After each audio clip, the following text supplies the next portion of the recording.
It is time for a nostalgic blast of fear from the past. Gather around, everyone. It's time for a scaredy chat. That kind of rhymes.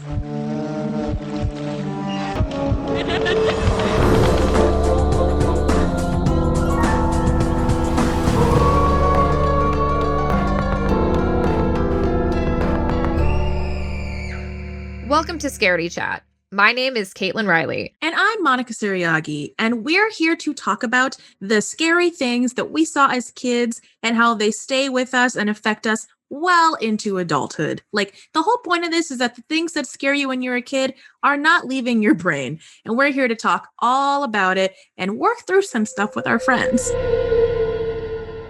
Monica, have you ever heard of the movie The Hole? No, and I feel like I should because what a simple title. Yeah, so I made Ian watch that movie. I've seen that movie a million times, but it was Ian's first time, and I was like, Ian, I just feel like we have to watch this movie because this was like a very big part of my high school experience, was watching this movie over and over again. So over and over again. Okay. Yes. Okay. So it's a scary movie. It's more of a thriller, a psychological thriller than it is anything else. But I just need to talk about the plot of this movie because it stars Keira Knightley and it also stars Thora Birch, who is, severely undercast in film.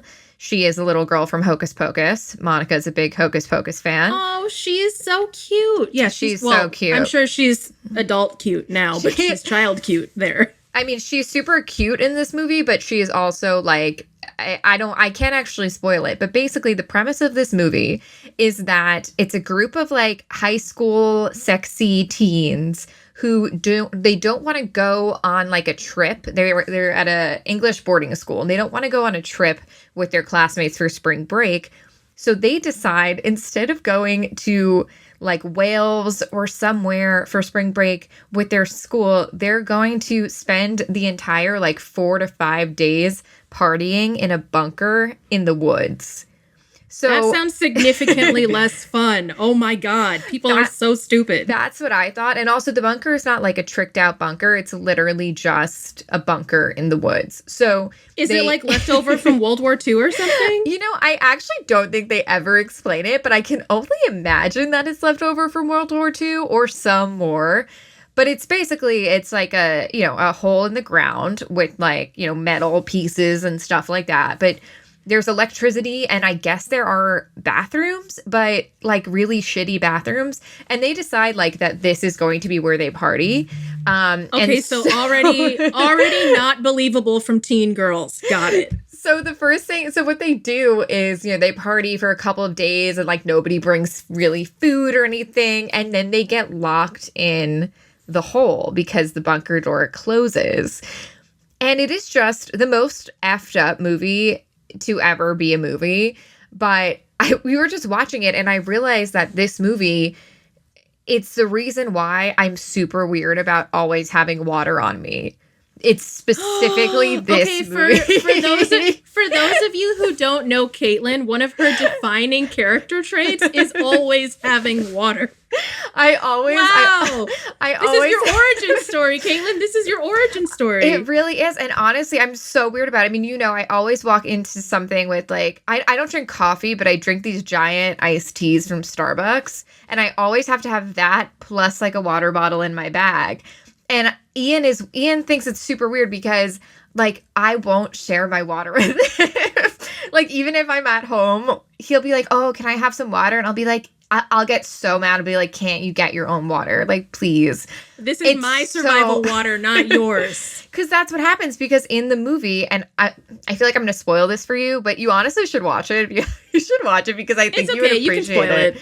So I will not spoil the whole thing because there is like a pretty substantial twist that honestly I probably should have figured out immediately. But in the movie, there is a part where, it's been a couple of days, they're in the bunker and they don't really have any water because they've been also drinking like the whole time. They've been drinking, they've been doing drugs. They've just been like agents of chaos. Also, these are like rich kids. And this is like, these conditions are worse than camping. Like, you might as well be camping. The bathrooms are like disgusting. It's honestly, so that bizarre. makes it make even less sense that they would want to do this instead of go on an actual trip. This trip must have been so. They don't really give great reasons for why this trip is bad. They're like, oh, it's gonna rain. I'm like, you're literally like living You're in a metal box. Yeah, there's nothing. There's no. It's so weird. I mean, I don't know. Do kids just love to drink so much that they will literally sleep? And they're also sleeping on like milk crates with like sleeping bags. It's worse than camping. But anyway, at a point in this movie, you know, it's like day 5, no water, whatever. They're all so thirsty. And one of the guys, they're all like best friends. He secretly like cracks like a can of Coke. And within like seconds, his best friend attacks him, like beats him to a pulp, kills him. And it's all over a can of soda. And so now I also have to say another defining trait of Kaitlin is that she drinks a lot of Diet Coke. So I feel like a lot of this movie is really making sense for your personality. Yeah, I know Diet Coke is life. Diet Coke is vitality. I think that's what so it's just I think this movie really, really got deep into my brain. Like that's so crazy. It's all these things. Wow. Honestly, guys, this movie is insane. When did this movie come out? Let me do a little bit of a Google here because when do you think a movie like this came out? I just want you to guess. I'm going to guess 2004. 2001, actually. No, that was my first thought. And then I was like, no, I'm going to bump it back a few years. I should have just said 2001. Dang it. And it was like it was like 2 years after Thora Birch did American Beauty because that was in 1999. It was also Keira Knightley's first major role in a film, which I think is pretty cool. You know what that goes to show? And I think what we're going to talk about later leads into this. A lot of people you don't even expect, got their start in horror movies. Oh, yeah. Yeah. Like everyone. Yeah. Keira Knightley gets naked and also, spoiler alert, everyone, because I know you're going to be running out and watching it right this second. She does die. She's not killed. It's actually like far, far more traumatic than that. That checks out. Oh, have you? Okay, so as someone who also watches Criminal Minds, I wonder if this one episode of Criminal Minds pulls from this. You know the one where there's the 3 girls and they lock them in the dungeon and they give them like a hammer and it's like 2 of you have to kill the other one. Exactly. Kind of sounds like that. I knew exactly the one you were talking about. It's like, yep. I think about this episode all the time because all the time. Yeah, this is what if they took you and me and like Krista and Chelsea and dropped us in a hole? What are we gonna do? I feel like Chelsea would like be really good at that. Like she would really be good at it. She would be very good at us, honestly. And Kaitlin and I would really not. No, I would be freaking out. I don't know if we're fighters, Monica. I don't know if we are storytellers. Yeah, we are not survivalists. That'll definitely help us in this case. Yes. Okay, Kaitlin, do you want to intro our guest? I'm so excited about this because this is a movie I didn't know existed, and now that I know it exists, I feel like I missed out on something because it's so good. I know. That is exactly how I felt as well. So today on the podcast, we have Chelsea Duff. She is a pop culture writer, and she also has a absolutely fabulous podcast called Spooky Tuesday, where she and her 2 friends kind of do a little recap rundown of horror movies, but also like black comedies, and basically just like a lot of spooky things. So far, they've done The Conjuring. They did Chucky, so Child's Play, Ready or Not. So it's kind of like all over the gambit of horror movies. But this week, Chelsea is going to talk about a movie that Monica and I have not seen. But honestly, like I might leave this podcast and go rent it. So yeah, we need to do a movie night. We got to do a movie night and watch this movie. I honestly like a drinking game maybe because this is I understand why Chelsea is afraid of this. So without further ado, this is Chelsea Duff talking about what she fears the most, featuring Denise Richards. Yeah, who's so hot? Oh my God. Yeah, I know. We're talking about that too. So welcome to the podcast, Chelsea. Welcome to Scaredy Chat. We're so excited to have you. We are obsessed with the clip you sent us. And we would just... Okay, Kaitlin and I so you sent this clip, and Kaitlin and I immediately were texting each other, and we were like, what is this movie? How did we miss this? Our entire lives are a lie. Like, I love early 2000s, like, pop things, and the fact that I didn't see this when it came out, I feel like I've lost a piece of myself that I'll never get back. Just to build more anticipation before we get into the movie, Chelsea, we already introed you a little bit, but hi, tell us about yourself. Tell us why you're here today. Hi, my name is Chelsea. I am a co-host of the Spooky Tuesday podcast, where we talk about horror movies, monster movies, all kinds of scary movies every week. And we've got a couple reoccurring bits where we always slot Matthew Lillard into a role. And we also love to make everything as gay as we possibly can, because all three of us are members of the gay community in some way or another. And so that's just like a recurring theme for us. And that was very present when we watched this particular movie, which we covered in February. Have you guys said what the movie is? Yes? Not yet. I kind of want you to just... We want you to have that honor. Yeah. All right. Well, it's kind of a journey, actually, because the thing is that I sent you guys a clip.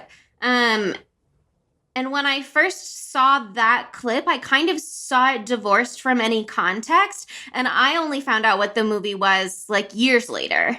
But it is a special film. It has a special place in my heart. Like you said, it is an early aughts horror classic. It's called Valentine. It came out in 2001, and it stars so many early 2000s faves. David Boreanaz, Marley Shelton, Katherine Heigl's in there for a few minutes, you know? Yeah, Katherine Heigl is like what Drew Barrymore was to Scream in this movie. I love it. Yeah, it's got a little bit of everyone in that movie. And the central premise is that there is a group of middle school girls, and they spurn this boy at the Valentine's Day dance in kind of a disastrous way. And then 13 years later, that perhaps comes back to bite them as a mysterious masked stranger wearing like a scary Cupid mask starts to pick them off one by one in creative, terrifying, disgusting ways. And the clip that I sent you guys is just one of those ways. There was like some night, I guess I couldn't sleep. I don't know what the deal is.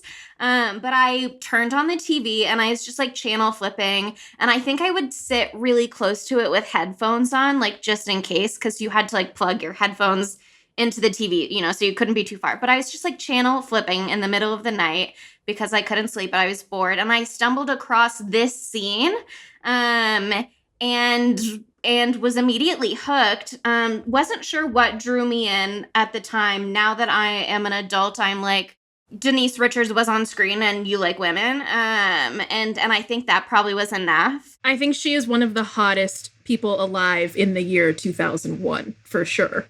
She's honestly, she looks the same now, I think. Like, and yes, she does.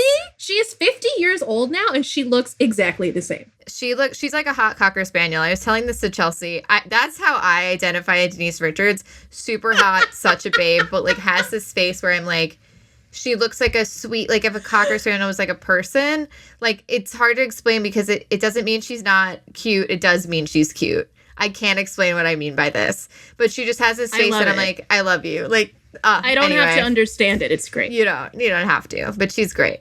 Anyway.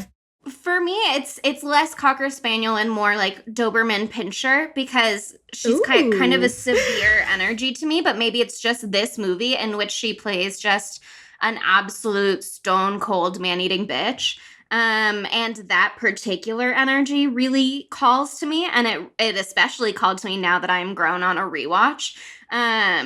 But the scene features her. Her character's name is Paige. For some larger context, but I don't know that I had this at the time. You don't really need it, but she's at like this huge party, and she has snuck away. She always brings a bathing suit because she's a legend. She has snuck away to do a little jacuzzi time by herself away from the crowds. In a party, like at someone's party? Yeah, at someone's Valentine's Day party. At the end of the clip, so we had just watched this amazing moment, and then the very end of the clip, it cuts to this giant party, and I was like, what? Like, this all happened at a party? Why is she by herself? That's so odd, but hot also.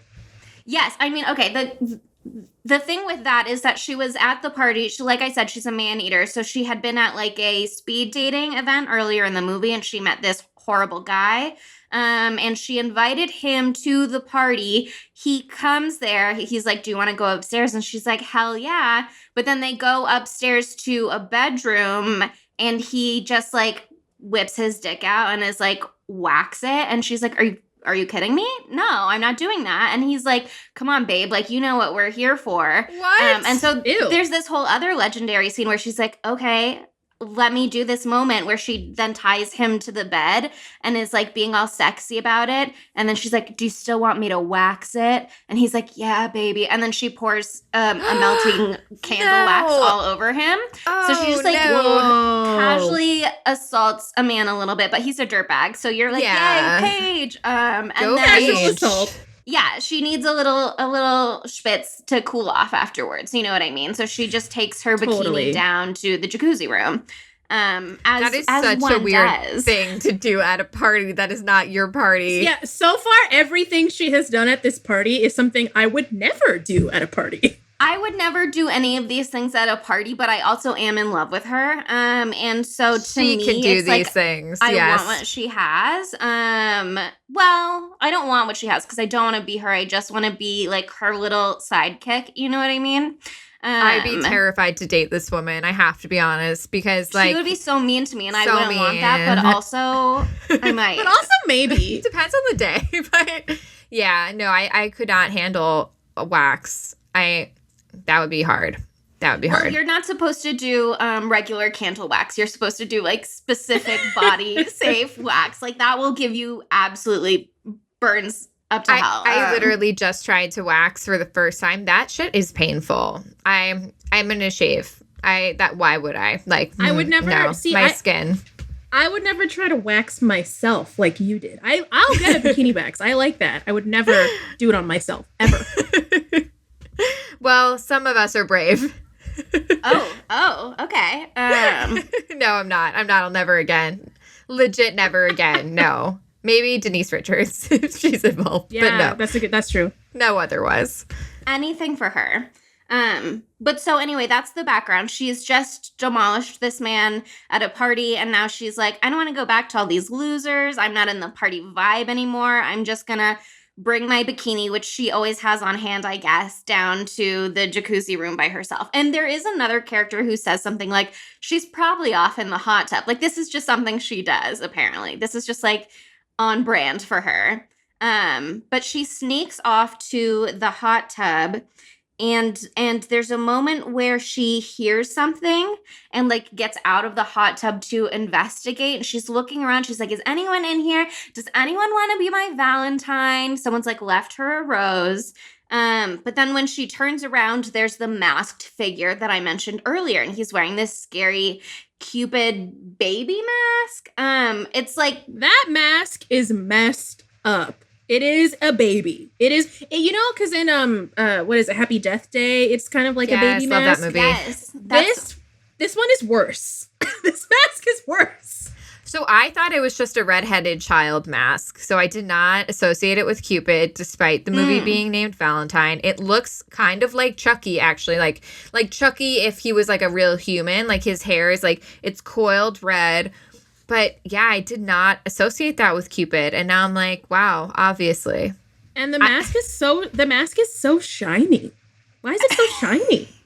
Well, I don't know why it's shiny, but you do see someone in the middle school dance scene in the 13 years earlier premise, the setup for the movie, someone is wearing one of those masks in the background. So they like do the work for you of being like, this is a Cupid Valentine's mask. And then it makes several different appearances throughout the movie. It seems that there are multiple different kinds of this mask, which I think if you are a serial killer or a mask killer or whatever, you would technically classify this killer as.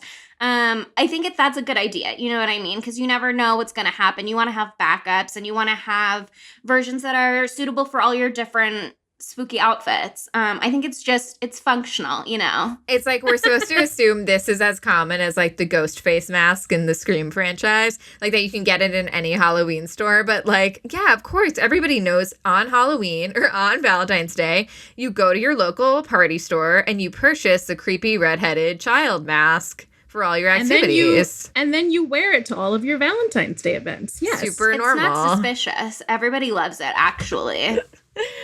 So this is the craziest death scene, though, in this movie, yes. I have to say. Yes. Chelsea, lay this shit down. Describe this death. So it is a crazy death. I will say that. But also there are so many good things going for all the other deaths in the movie. I just don't want you guys to discount those because they are also iconic. But this one is viscerally horrifying for me in a way that the rest of them aren't.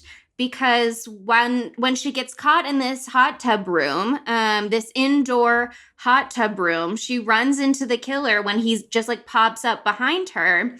And then he throws her back into the hot tub and he like slams the glass cover shut down on top of her. So she's in the water under the case. You know, that's like a recipe for disaster already. That's like terrifying enough. And you're already like, okay, presumably if this is a watertight seal, which is what you would want for a jacuzzi, I'm going to suffocate in here. Don't worry, guys. The killer is here and he's going to make some little air holes for you, but he is going to do it with an electric drill. And by the way, you're underneath the glass case in the jacuzzi as the drill comes towards you.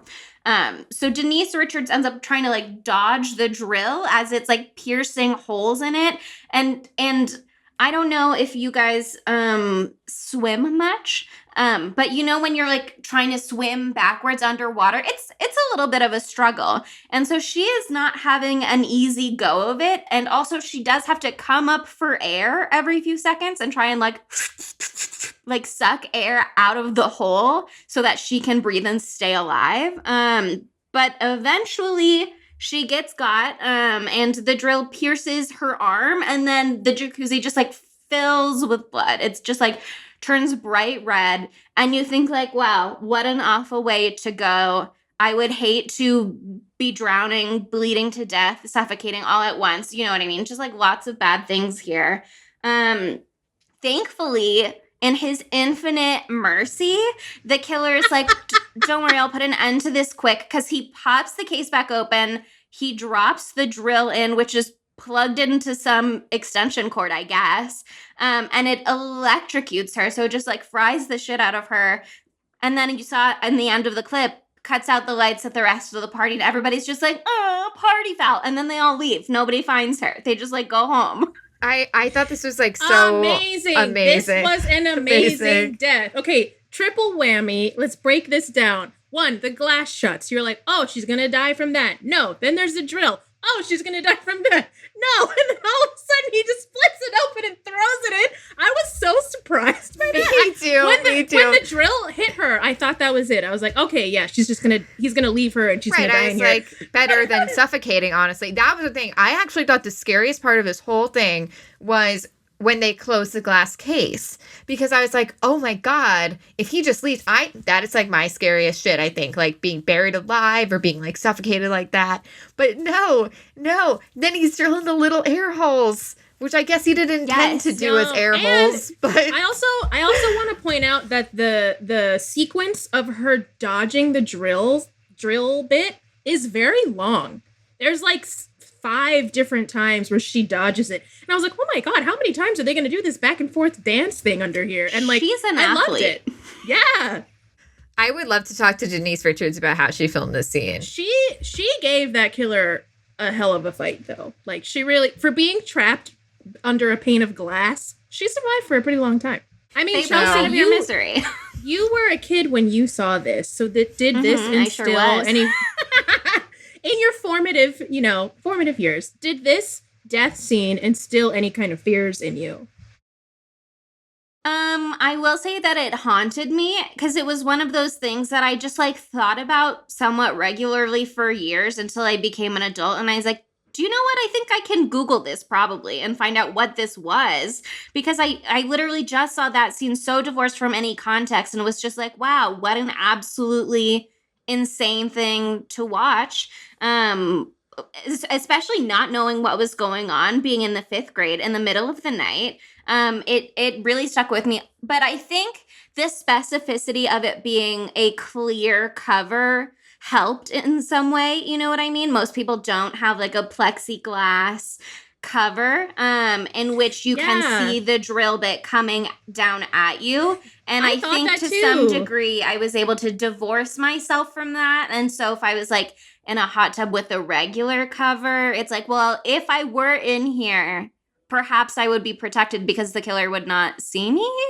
Which doesn't really make sense if the killer has thrown you in there. But on some level, you're like, know where you are, he doesn't know where to put the drill, you know? That's true. But you also don't know where he's going to put the drill. So I think you're at an equal disadvantage. I really like that. I really like that thought, though, because I feel like that is something we do with a fear. We find a weird way to justify how it couldn't actually happen to us, even if it is not logical. You know, like you can be like, oh, well, this only happened to her because the cover is clear. And then you can kind of like calm yourself down a little bit, you know? You find something really specific and you're like, well, if I find myself in a situation with a clear cover, yes, obviously I will know that I'm in trouble. But until that point, if I only have opaque covers, babe, we're fine. Like, Never mind the fact that I never spurned anybody at a middle school dance. You know what I mean? But as long as I don't have the cover, we're good. Absolutely. And it's like, you know what? This doesn't have to be a groundbreaking piece of cinema. It's just fun, you know, and we're all having a good time. And I was telling Kaitlin this earlier, but like, there's something really calming to me in these problematic horror movies, because when I was a kid, I could justify my own safety in that I would never be represented in the movie in the first place. You know what I mean? I'd be like, no one's going to kill me because no one in the movie even looks like me. And it made me feel better in a weird way. Yeah, I would never. Oh, my God. Just the idea that all of these people go to like these massive parties and then separate themselves and go into hot tubs alone is just honestly, oh, my God. That is white people nonsense, I have to say. But also, think about how many times it has clearly worked out for her in the past. You know what I mean? Like, this is her thing. She's like, I bring my bikini with me. So clearly she's got a long-running habit of doing this, and it's been working well up until this point. She just got unlucky with the holiday, with the symbolism of someone who was 13 years old when their life was ruined, 13 years later being like, this is my moment. You know, I just think it was out of her power. Everything was working against her. Amazing. But at least she's hot. At least she's so hot in this movie. And she's interested in men that we see on screen, but she just radiates this very powerful, mean lesbian energy to me. And it is intoxicating. You did send me a picture where I did believe that.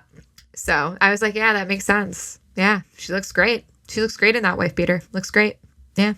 Ooh. Honestly, she's never looked bad. Flawless human. A wife beater, jeans, sitting on the couch in absolute man spread fashion, leaning forward, hands on her knees, as she's like comforting her sweet little feminine friend. I was just like, okay. Like, I don't know. The whole movie is worth watching, but Denise Richards really steals the show. I feel like there's a lot of TikTok girls who could, like, you know, they want to channel that energy, you know? They want what she has. Absolutely. They do. Yeah, absolutely. All right, Chelsea, we are going to play a game called Chill or Chilling, where you tell us if you would or would not do something based on how scary it is, I guess. I'm all in. You ready? Okay, so you might be braver than we are. We'll see. Holding a tarantula in the palm of your hand. Chill or chilling? Can I ask follow-up questions? Sure. Did I find this tarantula in the wilderness, or is this like a pet tarantula, or is this like a wild animal display? Someone has come to your summer camp and they have tarantulas. I think it's Those friend. Are good choices. Yeah, I think here's my thing. It's a friend who, it's not that you don't trust this friend, but like this isn't your smartest, most responsible. This isn't Steve Irwin. Like he's not your friend. Like this is like a friend you don't know necessarily is going to have a safe animal. This is like if Pete Davidson was like, look at this tarantula I got, and he puts it in your hand. That is absolutely a chilling idea that you have just given me. But I would take the tarantula from Pete Davidson. You know what I mean? If Pete Davidson handed me a tarantula, I would take it. If my stupidest friend can manage to hold a tarantula and survive, then I can too. But I don't think I'd like it. So to me, it's chilling.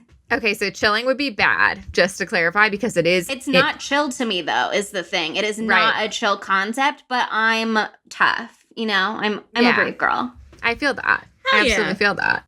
Okay, so when I went to a restaurant, actually, in LA, this was a thing. Eating grasshoppers at a restaurant, prepared, chill or chilling? Totally chill, would try it, would be fascinated to try it. Would pop that little crunchy guy in my mouth. No questions. All right. Next one. Chill or chilling. Having to go back to an early aughts flip phone with no internet and a little keyboard. And everybody else has a smartphone and I'm the only one with my Razr Motorola. Yep. If it is my metallic pink Motorola Razr, I actually do think that would be kind of a flex. But also, my FOMO would be so unbelievably terrible, and I would not be able to send voice notes to people when I need to, like, explain Bachelor drama or something like that, or give the full plot of a movie to some friend who does not want to hear it. So I think chilling, but also so chill, you know, just to be able to pull one out of my pocket and be like, oh, my Motorola Razr, like that would be so incredibly dope. But to not be able to be in a group chat with my friends would be absolutely soul crushing chilling. I absolutely feel that. I'm like, because I didn't have a Razr, but I wanted one so bad. And I would happily get one now if I could have it as like a backup weird burner phone for some reason. Right, exactly. That's like the one you do crimes on. Oh my God, crimes on a metallic pink Motorola Razr. That just Denise like awoke Richards something inside of me. Denise Richards would absolutely be part of my heist team with my Motorola Razr. I love it. I love this mash of who would be on our heist team. What phone would we have? What ants would we eat? What kind of bugs would be our lunch? I think that's the new mash, the new 90s trend. We're making plans here. We're making plans. All right, our next one is summoning Bloody Mary, doing the whole ritual in the mirror by yourself. Chill or chilling? By myself, absolutely chilling, not chancing it. With a friend group, absolutely even more chilling. Will tackle anyone who tries to get that third Bloody Mary out. I just feel like we don't need to invite that energy into our lives, even if something doesn't happen right away. You know what I mean? I've seen Candyman. I just feel like down the road, things are going to go wrong. And I'm not risking it. We only have one last one, and it's just participate in a seance. Oh my God. Both chill and chilling. I would do it, but I would be so afraid. But I think I would be part of such a group activity where, you know, you're going to have an experience either way. You know what I mean? Because if my friends are doing a seance, I definitely wouldn't want them to do it without me. Once again, my FOMO would just be triggered too hard. And I think I would absolutely regret that. Do I believe in seances? I don't know. But I wouldn't want to risk my friends all getting to meet a ghost and I didn't. Yeah, that makes sense. That's the ultimate FOMO. My friends met a ghost and I didn't. Oh my God. If my friends met a ghost and I didn't, I would become a ghost. Absolutely so sad. So sad. That would be I'm not even saying like I would kill myself. I think I would just like dissolve. You know what I mean? Just like instant Danny Phantom phase into the Phantom Zone. That would be it for me. Danny Phantom, I was just thinking about that show literally this morning. Perfect film. Wow. Perfect show. Perfect show. I had such a crush on him. I thought he was so cute. Well, it's like the bisexual test is if you were attracted to Danny and Sam, right? Because that was a thing. So that checks out. That works for me. So, Chelsea, thank you so much for such a lively discussion about Denise Richards' death. Where can they find you? They can find me just as a human person who exists in the world on Instagram at DuffCCH, DUFF is Duff, and on Twitter as the Uno Reverse CCH Duff. But if you are interested in Spooky Tuesday, that is spooky_Tuesday on both Instagram, Twitter, and TikTok. And if you're on Tumblr, like I occasionally am, it's at Spooky Tuesday Pod. Yes, so everybody out there, you want to sync your calendars to Monday is Scaredy Chat, Tuesday is Spooky Tuesday. I imagine it comes out on Tuesdays. I don't actually know. Can you imagine if I was like, no, it's Wednesday? Yeah. No, don't confuse them. It's Wednesday. God, Monica, why would you say that? Terrible. You need a break. You know what I mean? You've had the Spooky Tuesday, so you need to wind down on Wednesday. It's honestly such a fun podcast. I'm obsessed with it. Chelsea, I hope you don't think that I'm just being yeah, I love your podcast, super fun, whatever. I think it's great. It's honestly 10 out of 10. So 5 out of 5. Rate, review, subscribe. Yes. But yeah. So thank you so much for being with us, Chelsea. Thank you for having me. It's been such a pleasure. So fun. This was amazing. You've changed our lives with this movie. Thank you so much for being here, Chelsea. That was amazing. We can't wait to watch Valentine and also to never go in hot tubs again, unless they have a not translucent cover. If there's a glass cover, we stay away. If it's a hard top, we can go in. And please don't forget to do at least one of these things. Share this podcast with someone you think will like it, and go to Apple Podcasts and subscribe, rate, review. It would really help us out. We would be so grateful. And you can find us on social media. Follow us on Instagram at scaredychat_podcast. And you can send us one of your own spooky stories to story@scaredychatpod.com. Have a very, very spooky day. We love you, Denise Richards.